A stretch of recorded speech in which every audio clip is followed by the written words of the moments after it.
नमस्कार, मैं हूं आपके साथ प्रिया सिंह। यूपी मांगे उत्तर में स्वागत है आप सभी का। सत्ता के सेमीफाइनल का रन करीब करीब खत्म हो चुका है। आज दूसरे चरण के मतदान के लिए लोगों की लंबी कतारें देखने को मिली और दूसरे चरण के मतदान के दिन लोकतंत्र के महायज्ञ में लोगों ने बढ़ चढ़ करके हिस्सा भी लिया। अब सभी की निगाहें 13 मई को होने वाली वोटों की गिनती पर टिकी हुई है। निकाय चुनाव में प्रचार के दौरान सभी दलों ने बड़े बड़े दावे भी किए थे। इसके अलावा चुनाव देखिए क्षेत्रीय था, लेकिन जो इसमें मुद्दे थे वो राष्ट्रीय मुद्दे हावी रहे। किसी ने राम मंदिर और कृष्ण मंदिर के मुद्दों को भुनाने की कोशिश की, तो किसी ने जातीय जनगणना को मुद्दा बनाया, तो किसी ने दलित और पिछड़ों के कंधे से निशाना साधने की कोशिश की है। लेकिन अब ज्यादा समय नहीं बचा है, केवल 36 घंटे बाकी हैं। वोटों की गिनती शुरू हो जाएगी और उसके कुछ देर के बाद निकाय के रण की तस्वीर भी साफ हो जाएगी और सभी के दावों का हाल भी समझ में आएगा। अपने खास कार्यक्रम यूपी मांगे उत्तर में आज हम निकाय चुनाव से जुड़े कुछ अहम मुद्दों पर चर्चा करेंगे, सवालों को उठाएंगे हम, लेकिन उसके पहले एक आपको रिपोर्ट भी दिखाते हैं।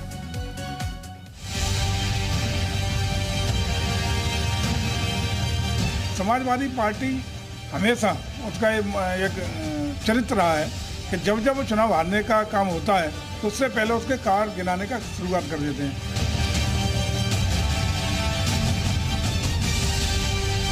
ये शहर का चुनाव है, शहर में हिंदू मुसलमान का चुनाव तो हो जाता है और ये कटु सत्य है कि बीजेपी शहरों के चुनाव में ज़्यादा सीटें जीती है।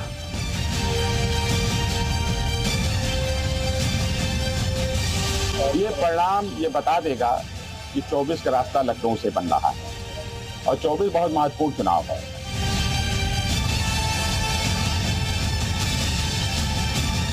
भारतीय जनता पार्टी के हमारे प्रत्याशी जनता के विश्वास का वोट लेकर जीत कर आएंगे।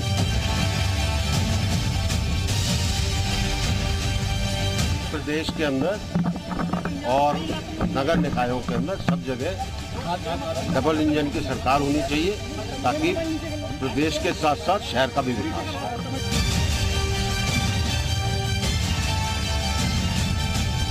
हमारी तो एक ही उम्मीद है कि सब भारतीय जनता पार्टी को जिताएंगे।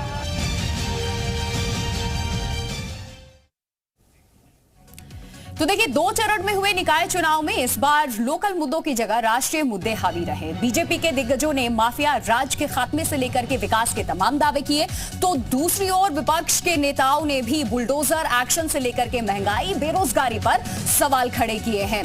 और क्या क्या मुद्दे रहे हैं निकाय चुनाव में वो भी जान लेते हैं। निकाय चुनाव में पहला सबसे बड़ा मुद्दा जो था वो माफिया राज पर अटैक का रहा। दूसरा जो मुद्दा था वो अतीक अशरफ हत्याकांड का रहा और इसके साथ ही जो तीसरा मुद्दा था वो अपराधियों पर बुलडोजर एक्शन का रहा। चौथा मुद्दा योगी सरकार के विकास कार्यों की चर्चा की रही हर तरफ। पांचवा जो मुद्दा रहा वो तमंचा वर्सेस टैबलेट और छठा मुद्दा जो था वो गली मोहल्लों में कूड़े का ढेर यानी कि साफ सफाई का रहा। ये 6 जो मुद्दे हैं अहम मुद्दे रहे। तो निकाय चुनाव में मुद्दे क्या रहे ये आपने जान लिया। अब आज के सवाल क्या हैं उन पर एक नजर डालते हैं, उसके बाद चर्चा की हम शुरुआत करेंगे। जो आज का सबसे पहला सवाल है, क्या 2017 का प्रदर्शन रिपीट कर पाएगी बीजेपी इस बार भी? इसके अलावा क्या राष्ट्रीय मुद्दों का निकाय चुनाव में असर भी देखने को मिलेगा? क्या सीएम योगी आदित्यनाथ की मेहनत इस बार भी रंग लाएगी? और क्या जातीय जनगणना, रामचरितमानस के मुद्दों से निकलेगा जीत का जिन? ये सबसे अहम सवाल है। क्या मायावती का घर से ना निकलना बसपा के लिए भारी पड़ने वाला है इस चुनाव में? और आखिर जो सवाल है वो ये कि किसके साथ गए मुस्लिम वोट, क्योंकि उत्तर प्रदेश में देखिए चाहे विधानसभा का चुनाव होता है चाहे ये निकाय चुनाव की हम बात कर ले, बहुत अहम भूमिका निभाते हैं ये मुस्लिम वोटर्स भी। तो ये अहम मुद्दे इस बार रहे हैं।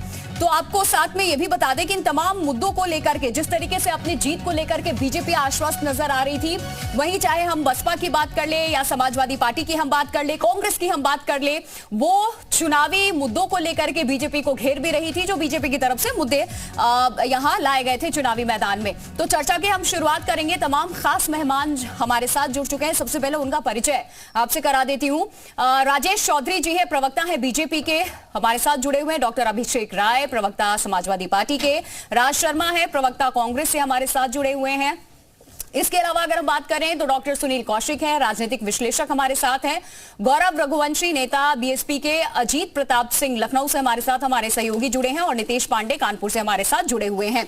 तमाम सहयोगियों का हम रुख करेंगे। तमाम मेहमान भी हमारे साथ जुड़ चुके हैं। दूसरे चरण का रन आज समाप्त हो चुका है। अब सबको इंतजार है कि 36 घंटे के बाद जब वोटों की गिनती होगी तो परिणाम क्या आते हैं। तमाम जीत के जो वादे किए गए हैं, चाहे बीजेपी की तरफ से, क्योंकि साख की लड़ाई है, बीजेपी की वापसी एक बार फिर यहां पर करेगी। वहीं दूसरी तरफ आपको बता दें, समाजवादी पार्टी जो लगातार बीजेपी को घेरती रही है तमाम मुद्दों को लेकर के, चाहे माफिया के खिलाफ एक्शन हो, बुलडोजर का मुद्दा हो, ये तमाम मुद्दे जुड़े हुए हैं। हमारे खास मेहमान हमारे साथ जुड़ चुके हैं। सबसे पहले हम अपने सहयोगियों का रुख कर लेते हैं, क्योंकि अजीत प्रताप सिंह हमारे साथ लखनऊ से जुड़े हुए, सीधे उनका हम रुख करते हैं। अजीत, आज के निकाय चुनाव को हमने देखा, लंबी लंबी कतारें हर जगह वोटों के लिए लोगों की लगती हुई दिखाई दी। कैसा रहा आज दूसरे चरण का रन? क्या और अपडेट आपके पास? देखिए बिल्कुल प्रिया, ये दूसरे चरण का जोड़ता रण था और तीसरी सरकार जिसकी बात कह रहे थे कि डबल इंजन और अब शहर की सरकार, बीजेपी कहीं ना कहीं अपर हैंड दिखाई दी। 5 बजे तक पूरे यूपी का ओवरऑल 9 मंडल 38 जिले जो चुनाव हुआ वो 50% था, अब वो 5 से 8% बढ़ जाएगा। ओवरऑल लगभग 60% के आसपास जाएगा, कहीं ज्यादा मत में। लेकिन जो गड़बड़ बात वो है कि जहां जहां मेयर के चुनाव थे प्रिया, वहां वोट ऑफ परसेंटेज कम था, लेकिन जहां नगर पालिका और नगर पंचायत के चुनाव थे या पार्षद के चुनाव थे वहां वोट ऑफ परसेंटेज ज्यादा था। दूसरी बात जो आप जिक्र कर रही थी, बाबा का बुलडोजर, इस पूरे निकाय चुनाव में पूरे उत्तर प्रदेश के में हम लोगों ने दौरा किया, हर जगह गए, हमने शो किया। बाबा का बुलडोजर, अतीक और अशरफ माफिया पर कार्रवाई और बाबा की जो इनकाउंटर पॉलिसी है, ये कहीं ना कहीं जनता के जहन में सबसे बड़ा मुद्दा था। और लोकल मुद्दे कहीं ना कहीं गौर दिखाई दे। लोग नाली सड़क खड़ंजे की बात करते नहीं दिखे, कूड़े की बात करते जरूर लोग दिखे, साफ सफाई की, लेकिन और किसी मुद्दे की बात नहीं हुई। जहां भी चर्चा होती थी, चाहे महिलाओं के बीच, चाहे नौजवानों के बीच, बुजुर्गों के बीच, सब जगह बाबा का बुलडोजर और योगी आदित्यनाथ की जो कानून व्यवस्था है, लॉ एंड ऑर्डर, उस पर कहीं ना कहीं सबसे ज्यादा फोकस था। और देखिए पिछली बार 16 नगर निगम में से 14 नगर निगम पर बीजेपी का कब्जा था और 2 पर अन्य का कब्जा था, उसमें भी समाजवादी पार्टी ने, बीएसपी अपर हैंड थी। तो इस बार भी ये देखना होगा कि एक नगर निगम बढ़ा है शाहजहांपुर, 17 नगर निगम हो गया, 545 नगर पंचायतें और लगभग 200 नगर पालिका, 14 नए चेहरे पर दाव यहाँ खेला गया है। साथ ही आपसे अजीत ये भी जानना चाहेंगे, जिस तरीके से हॉट सीट, आज हम कानपुर की बात कर ले, इसके अलावा मेरठ की हम बात कर लेते हैं, लखनऊ की हम बात कर लेते हैं, इस पे कितना कड़ा मुकाबला रहा है, इसको लेकर के ग्राउंड रियलिटी बताइए। यहाँ वोट परसेंटेज आज का क्या रहा?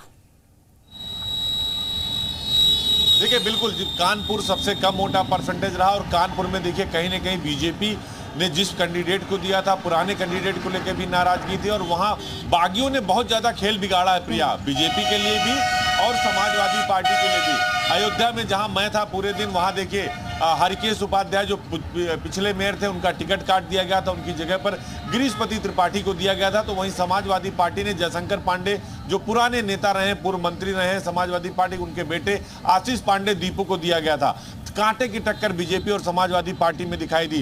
तो देखिए जितने भी चुनाव, इसके अलावा अगर आप आजमगढ़ की बात करें तो वहां भी वोट परसेंटेज बढ़ा, लेकिन पहले चरण की अपेक्षा तो दूसरे चरण में मत प्रतिशत बढ़ा है प्रिया, लेकिन जिस तरह बढ़ना चाहिए, जो उम्मीद थी उस तरह से नहीं बढ़ा। देखिए जो उम्मीद बीजेपी ने भी लगाई है, वो क्या उम्मीदों पर खरे उतरेगी, इसका जवाब ले लेते हैं। आप भी बने रहिएगा हमारे साथ। राजेश चौधरी जी हैं, प्रवक्ता हैं बीजेपी के। राजेश जी बहुत स्वागत है एक बार फिर से आपका। और सबसे पहला सवाल सर, जिस तरीके से इस बार हमने देखा बीजेपी उतरी हुई थी, योगी आदित्यनाथ ने खुद कमान संभाला हुआ था, कैसे जाकर के पंचायत स्तर पर भी उन्होंने रैलियां की, जनसभाएं की हैं, वोट के लिए अपील किया गया, लेकिन जो मुद्दे थे वो राष्ट्रीय मुद्दे थे। सर इस बार चुनाव में बीजेपी को आप कहां देखते हैं और क्या लगता है इस बार भी आप ही इस पर काबिज होंगे? जनता आपके साथ है इन राष्ट्रीय मुद्दों के साथ? देखिए भारतीय जनता पार्टी हर चुनाव को बहुत गंभीरता के साथ लड़ती है, पूरी जिम्मेदारी और सेवा भाव के साथ हम चुनाव के मैदान में जाते हैं। और किसी भी चुनाव में सबसे जो प्रमुख मुद्दा होता है जी, सुरक्षा होगा। आपके पास कितना भी पैसा हो, धन हो, दौलत हो, गाड़ी हो, बंगला हो, सब कुछ हो, और यदि सुरक्षित नहीं है, कोई बदमाश आकर के, कोई माफिया आकर के अतीक अहमद जैसा उसको छीन करके ले जाएगा, तो सरकार का कोई मतलब नहीं रह जाता है। तो लोगों के मन के अंदर भारतीय जनता पार्टी की सरकार ने ये विश्वास पैदा किया कि सुरक्षित हम कहीं हैं तो योगी आदित्यनाथ जी की सरकार में सुरक्षित हैं। वो मुद्दा बहुत महत्वपूर्ण था।